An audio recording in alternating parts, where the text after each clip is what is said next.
eine Minute später und Pumba wäre einfach unter Wasser gewesen. Warten, warten, warten. Oh mein Gott, da ist ein Pumba. Hier, nimm mal die.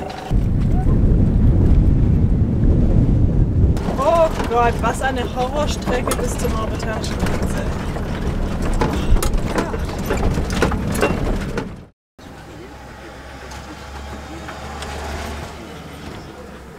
Na, Großer, ich muss jetzt aber fahren. Da musst du da runtergehen. Cäsar, es geht weiter. Roadtrip. Runter mit dir. Wuhu! Da freust du dich, ja? Da freust du dich. Aber er liebt auch den Fahrersitz. Er liebt es hier. Ja. Gestern ist er hier den ganzen Abend, als wir Abend gegessen haben, wie so eine kleine Schnecke hier auf dem Fahrersitz gelegen. Hat sich immer wieder gedreht und gewendet. Das war richtig süß. Gell? Du? Ja, du. Aber jetzt mal hopp.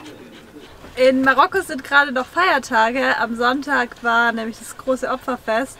Und wir haben auch einen super, super netten Marokkaner kennengelernt und wurden da kurzfristig dann eingeladen. Ja, Mokta war echt cool. Genau, es war richtig schön und wir haben mit der ganzen Familie dann gegessen. Und da wird traditionell auch immer eine Ziege und ein Schaf getötet. Wir haben es probiert. Also wir waren nicht beim Schlachten dabei, wir haben dann das Essen aufgetischt bekommen. War alles super lecker. Auf jeden Fall freuen wir uns jetzt ein bisschen auf einen landschaftlichen Tapetenwechsel und wollen durch die Westsahara fahren, nach Mauretanien und dann ins Senegal. Und wir sind echt schon aufgeregt. Müssen aber sehr wahrscheinlich vorher auch noch beim Tierarzt halten, weil wir nicht ganz sicher sind, ob unser Großer hier eine Infektion hat. Der geht nämlich viel zu selten pullern.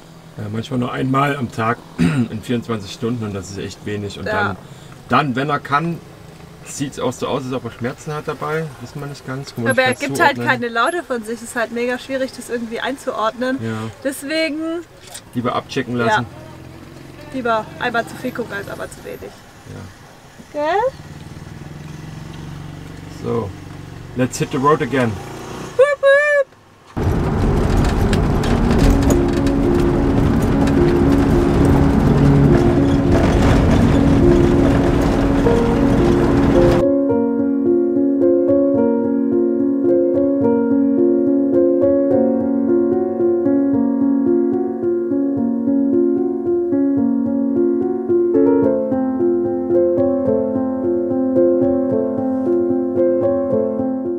Die Sahara ist die größte Wüste der Erde.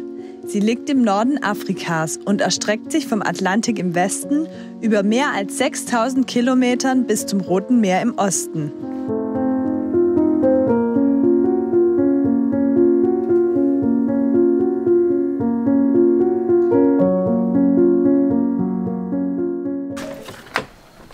So, jetzt finden wir hoffentlich was Essbares. Ja, mega Kohldampf. Ja, cool da. Cäsar, du nicht, du hast nämlich Knochen gegessen, gell? Und wir haben hier eine kleine Ortschaft in diesem Nichts aus Wüste und Sand gefunden. Ja, und hoffen, dass wir Kafta essen können. Wir haben echt Bock auf Kafta. Okay, das ist mega schwierig, hier was zu essen zu finden. Wir waren jetzt schon in 3 Restaurants, 2 Cafés und ja, keiner hat irgendwie Essen da, keiner kann uns was machen. Deswegen haben wir gerade einen kleinen Lebensmittelladen gefunden, haben uns jetzt da ein bisschen was und ja, muss halt reichen bis heute Abend, wenn wir dann in die große Stadt fahren. Da gibt es dann hoffentlich was.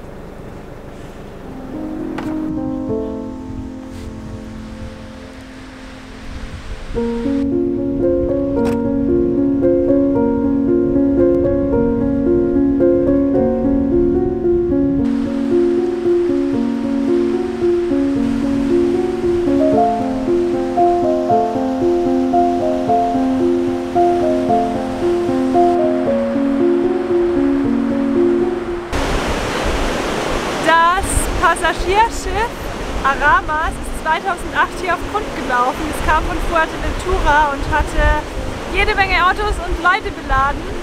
Ja, und da kamen sie dann nicht mehr weiter. Und heute ist es immer noch da.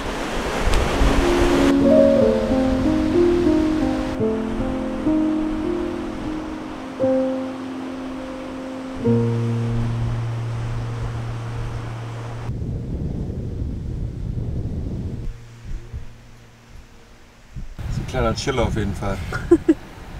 Ja, kann man verstehen. Das ist nicht deine Temperaturen. Ja, das stimmt. Es ist immer zu warm. Selbst wenn ein bisschen Wind geht. Ja, wir machen jetzt mal weiter, oder? Ja, weiter geht's. Gucken, ob wir noch einen Tierarzt finden. Und brauchen noch so ein paar andere kleine Dinge. Aber dafür müssen wir erstmal in die Stadt fahren. Ja, Essen vor allem. Essen. Wir brauchen Essen.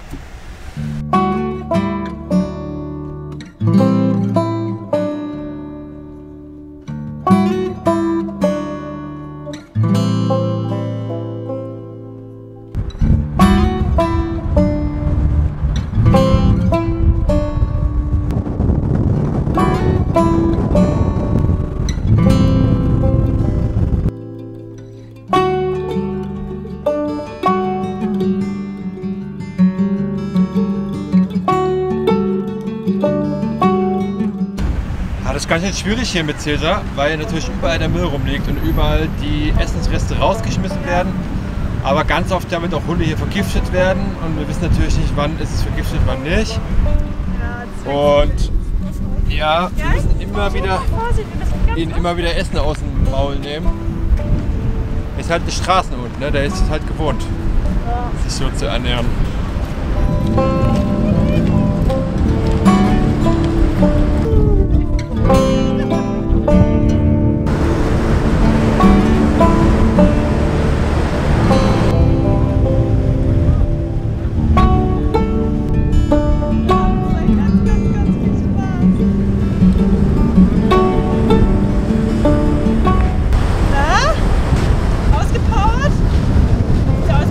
Frage, wer wen?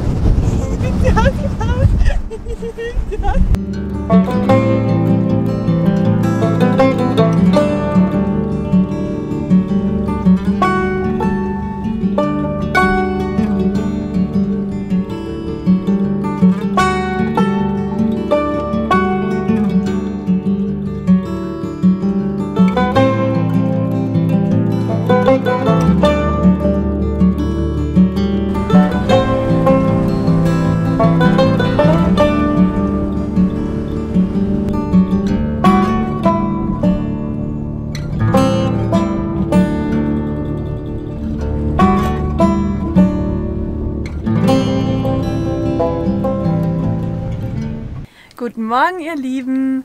Wir sind gestern Abend noch an einem super sauberen Strand angekommen und konnten das erste Mal richtig ausgiebig mit Caesar spielen. Es war richtig schön, dass er mal nicht irgendwie in Mülltüten rumwühlen musste oder wollte.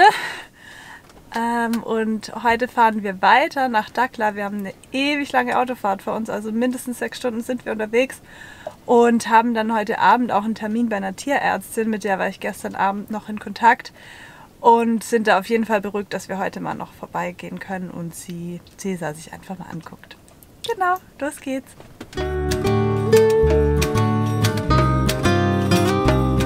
Während unserer Reise durch die Westsahara haben wir unzählige Reifen auf der Strecke bemerkt.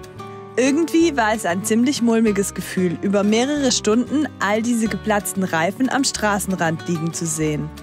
Wir hofften die ganze Zeit, dass nicht auch Pumba hier einen Reifen verlieren würde.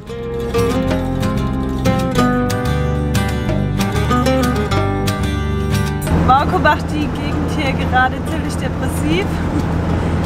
Es ist echt krass, man weiß nicht, ob man jetzt eine Stunde unterwegs ist oder 6 Stunden fährt, weil die Gegend einfach immer gleich ist. Es ist total trostlos, sandig, karg. Und ich zeig's euch mal nochmal, weil sich einfach nichts verändert hier.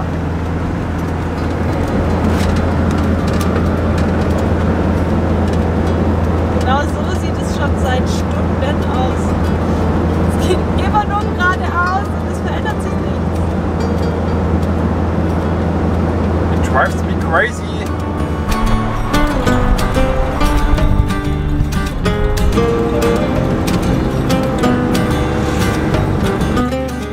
So, wir haben jetzt gerade unsere Wäsche abgegeben. Wurde auch Zeit, nach glaube ich 3 oder 4 Wochen nicht mehr Wäsche waschen. Es war alles aufgebraucht. Wir müssen jetzt leider bis heute um 12 nachts warten, bis es fertig ist. So, keine Ahnung, wer so lange arbeitet, um Wäsche zu waschen, aber okay. Ja, mal gucken. Wir wollten ja eigentlich heute Nachmittag weiterfahren an die Grenze nach Mauretanien, um dann dort zu schlafen und morgen früh die Grenze zu übertreten und dann im Eintagesritt bis nach Senegal durch. Jetzt müssen wir gucken, ob wir dann heute Nacht fahren, noch bis zur Grenze oder nicht.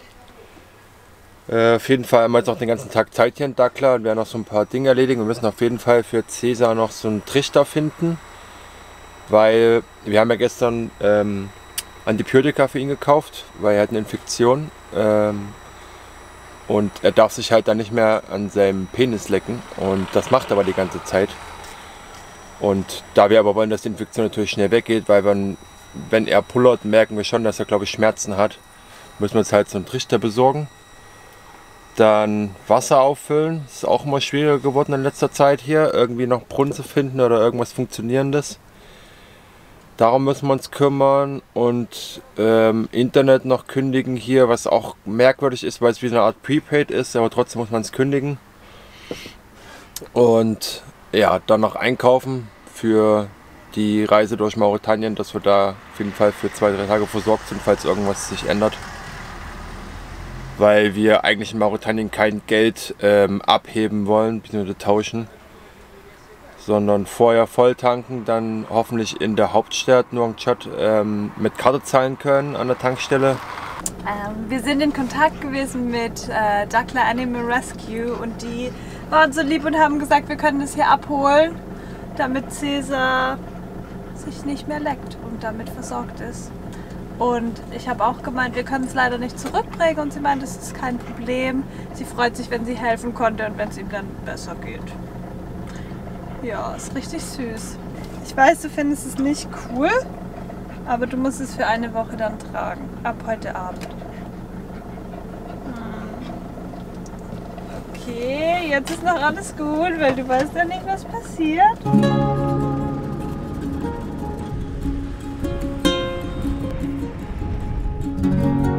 Sieht ein bisschen aus wie auf den Malediven hier. Geil. Schöner Spot.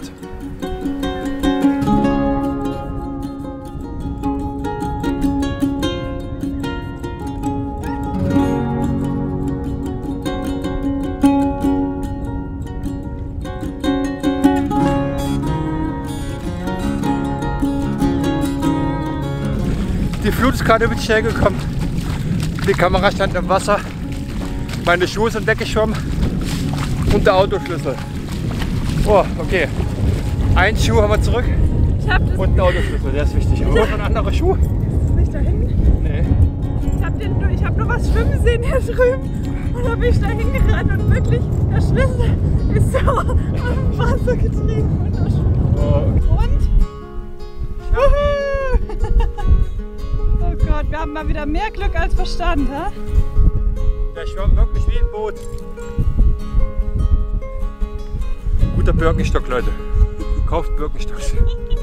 Die schwimmen sogar. Oh. Ich hatte echt Angst, ich habe keine Schuhe mehr jetzt. Ich hatte Angst, wir haben deinen Schlüssel verloren. Ja, das wär krasser gewesen, weil dann wären wir nicht ins Auto gekommen. Puh, okay. Ich glaube, wir müssen runter von dem Strand. Ja, ich glaub's auch. Wasser kommt näher. Wir uns wirklich sputen, weil das Wasser ist schon sehr, sehr, sehr nah am Bus.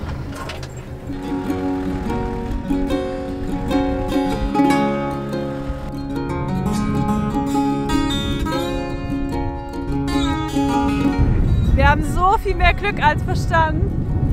Seht ihr, wie schnell das Wasser einfach steigt? Eine Minute später und Pumba wäre einfach unter Wasser gewesen. Der wäre einfach im Wasser gestanden. Krass, oder? Oh Mann. So eine typische Wir-Aktion. Was? Sorglos baden gehen. Ja. Nicht dran gedacht, ja, Ebbe und Flut ist auch hier hinten an dem Zipfel. Und gerade wenn es so flach ist, macht Flut, Ebbe und Flut sehr viel aus. Ne? Ja. Dann wandert das sehr schnell. Der Marco hat nur gesagt, steht die Kamera unter Wasser? Ich so, hä, das kann doch gar nicht sein. Und dann haben wir es nur gesehen und er ist schnell zur Kamera gerannt und ich habe nur gesehen, dass an der Seite irgendwas schwamm, was vorher nicht da war. Und zum Glück war wirklich der Schlüssel auf dem Schuh und der schwamm einfach auf dem Wasser davon. Oh, krass.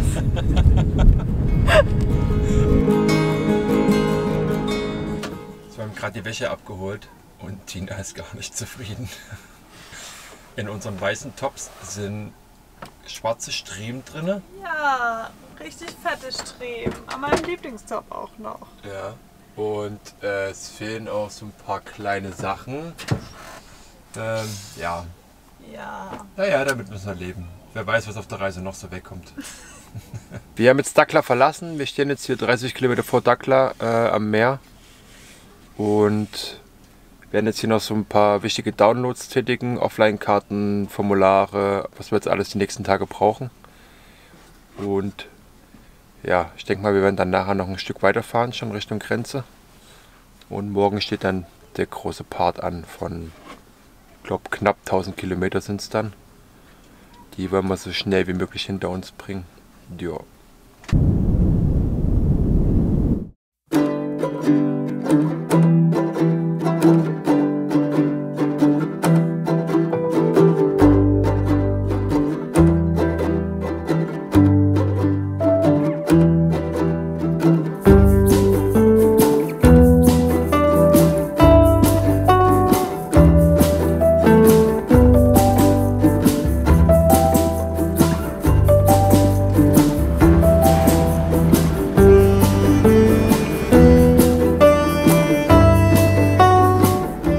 So, wir stehen jetzt an der Grenze zu Mauretanien.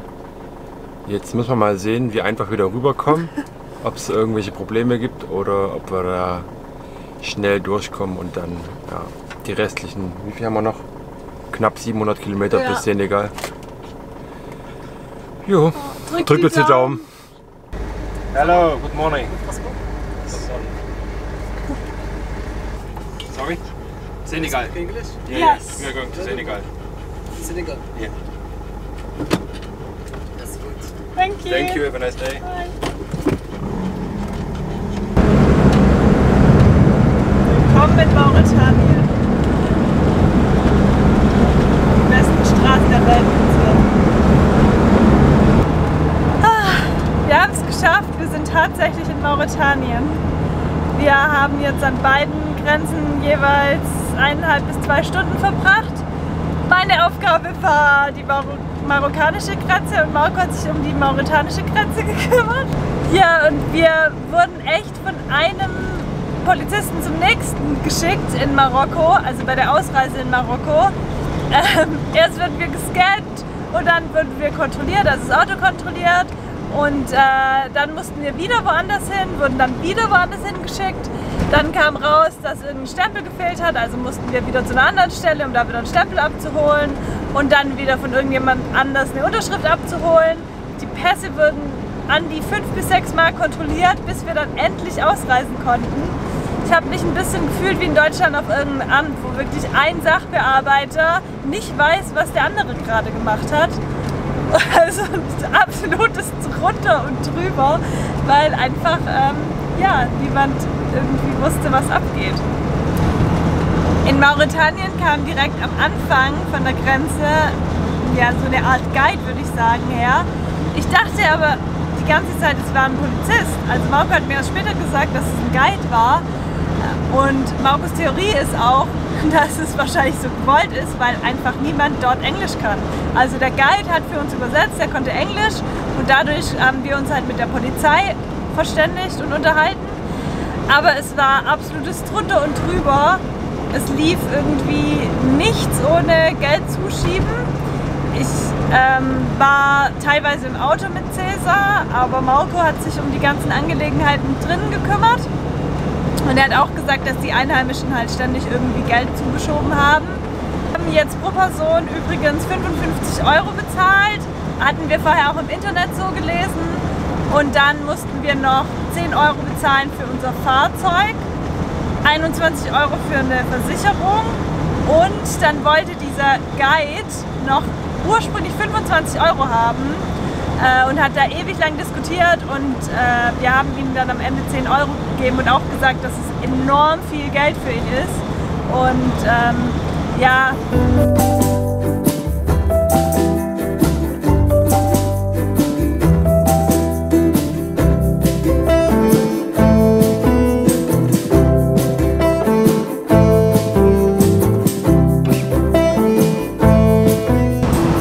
Die reinste Sandhölle hier. Ich frage mich, wie hier Leute leben können. Aber ab und zu sehen wir mal so ein paar kleine Siedlungen, irgendwelche Stoff und Papp. Unglaublich. Kann man sich gar nicht vorstellen, dass hier Leute leben, ey.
Marokko ist herausfordernd, aber nichts im Vergleich zu Mauretanien.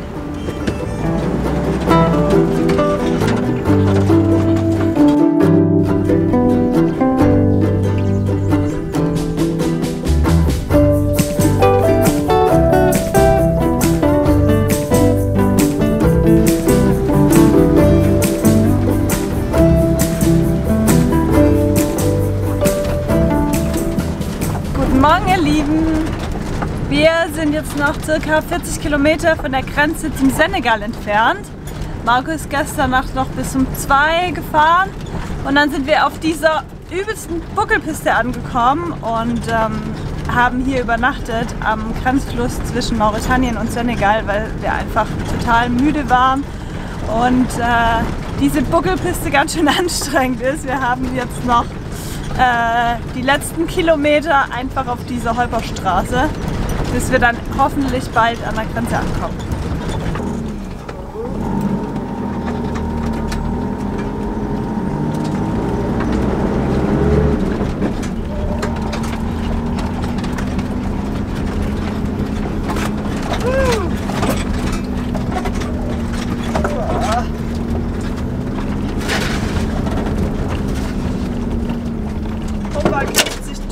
Au!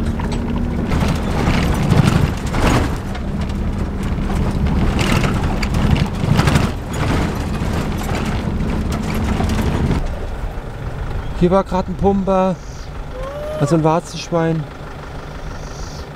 Oh, die sind gleich ins Gebüsch, haben sich versteckt, als sie großen Pumper gesehen haben. Oh, wie süß! Oh, die sahen echt süß aus, oder? Scheiße.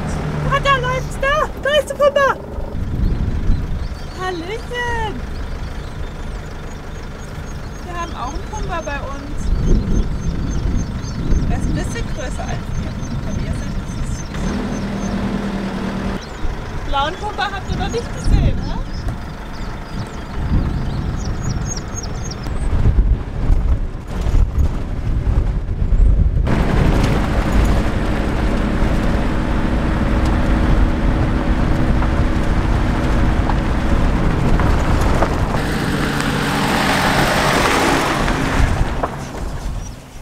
Da ist man mal nur ganz kurz draußen, dann wird der Platz sofort eingenommen. Und danach auch nicht wieder hergegeben. Nee. Gell? Ganz schwierig ist es, dass ich dann wieder meinen Platz für mich habe.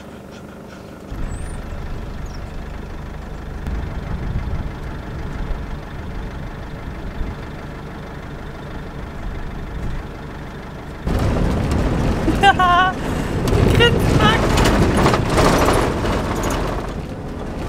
Wow, ich bin echt gerade total überwältigt. Wir haben Pumbas gesehen!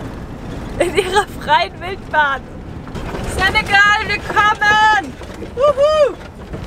Bitte, bitte, bitte, bitte lass es nicht wieder so lang dauern wie an jeder anderen Grenze bisher.